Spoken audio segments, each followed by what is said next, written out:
Welcome back, gamers, to the battle royale that is Vega conflict.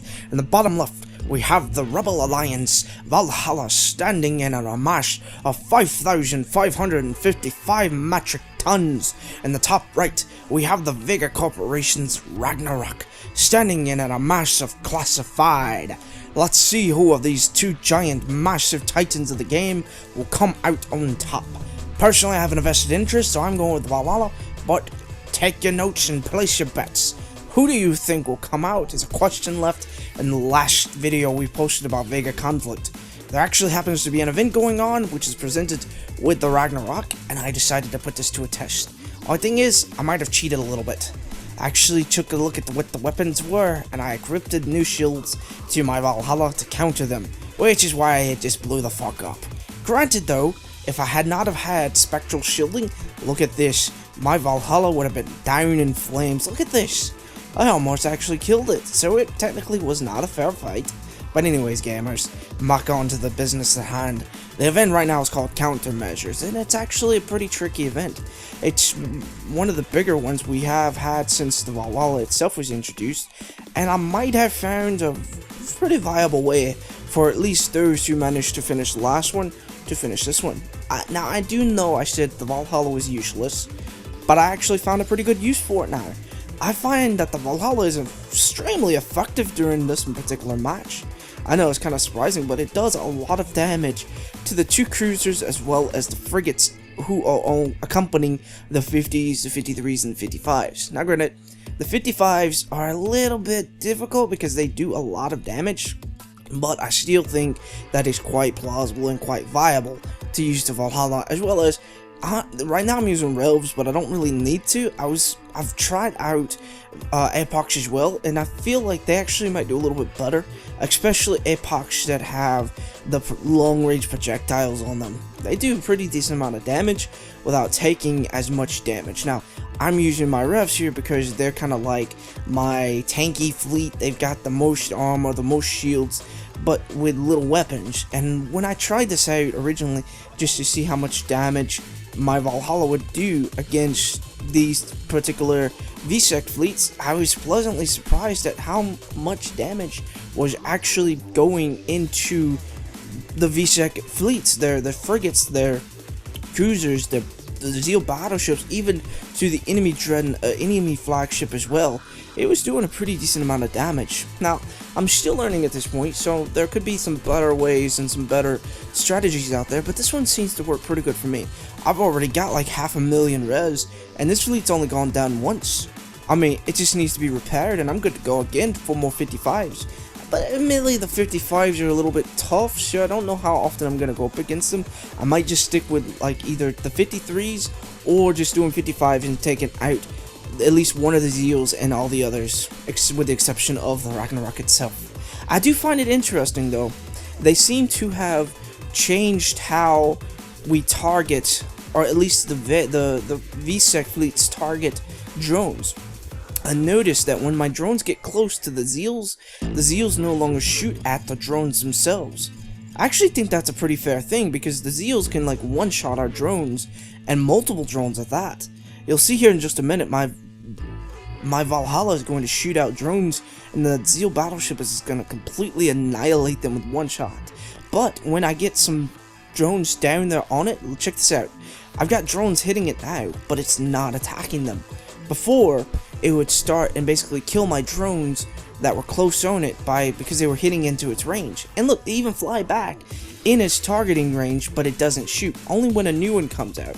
So I find that to be kind of a fair balance. Now, I do say this event is more annoying simply because of the actual cruisers themselves.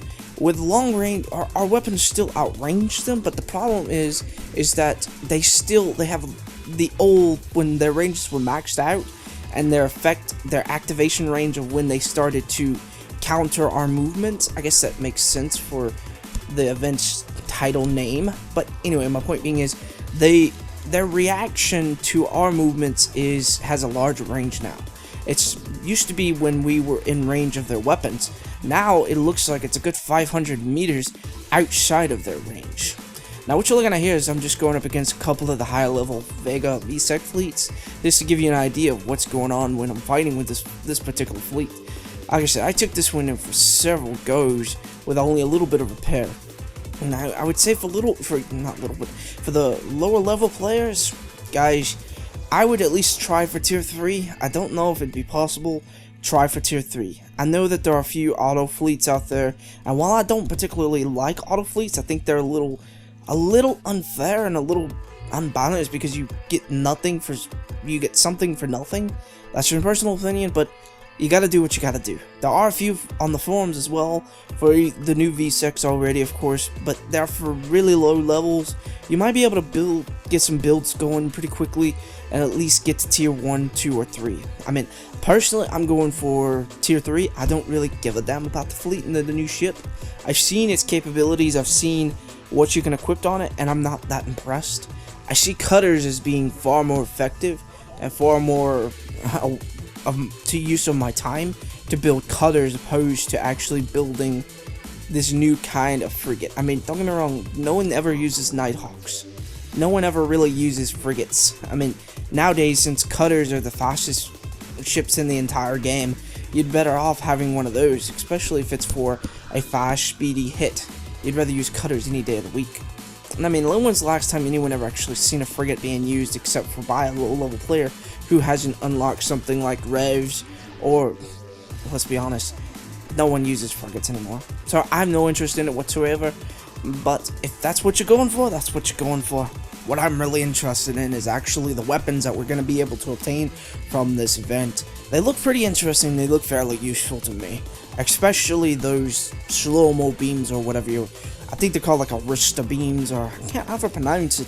It makes me think of that guy from One Piece. He's like, slow beam. That guy was kind of creepy. He's like, Foxy, I think is his name. It's like he was always, kind of getting off topic.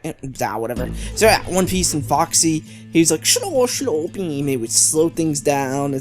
I kind of hope that they're useful in that nature, because I mean, they seem that they could be useful because they can, unlike those little slow torps that we've been seeing ungodly numbers of in just about every warm battle with Apox.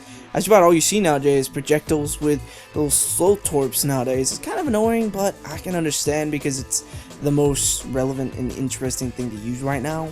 But hopefully with these new types of Arista beams or slow beams, it'll change things up a little bit. As far as the torps, I'm not actually too sure of how well I'm going to use them or how much I'm going to like them. I'm going to just have to test them out. My intentions are going to go for tier 1 and 2 of the slow beam, because I don't really see a use for the tier 3, who honestly is going to need to slow someone down that massive. You'd be better off going with tier 1 or 2 so you can get that extra damage in. But as far as the tier 3 for the event, I'm probably going to go with the rockets, the little seeker rockets that do apparently a lot of damage from what I've seen the Vsec fleets using them. Those little damn things do massive damage. They've taken my damn shields down so quickly. When I first went up against, I was just so pissed off because of how fast they were taking my shields down. Then they would go straight for my health. It seemed like those two little frigates were doing massive damage with those little torps. I was just like, god damn. If these things do this much damage, the only thing is, any ship that's going fast, which most people use cutters, or you've got the Apox with, I don't know, I'm gonna just have to play with them and just see how they go. Speaking of which, there's actually something very interesting that happened not too long ago while I was in the event itself. While I was going up against one of the Valhallas, the Ragnaroks, with my Valhalla, I don't know if anyone else has noticed, there's been a few bugs during this event. Yeah, there's been several, in which case, basically there's been little glitches and things like that, and this one actually happens to be where the enemy Ragnarok's drones are invisible. I know, that sounds crazy. I've been hearing several different things about weird things going on. For me, luckily, here it is right here, Garmas. You're about to check it out. Look at it, it looks like my ships are basically attacking themselves, you know what I mean? It's weird. It's kind of funny, though. For me, though, I've been lucky. It's nothing been too bad, Sure, I've been kind of lucky in that, but other people have had a lot of issues. Alright, gamers, I know I can't really give you too many hints and tips on this one, because this is honestly a tough one. I'm going to go with Ragnarok and strong ships. I'm going to fortify and multiply. I don't know. I was just trying to go with something.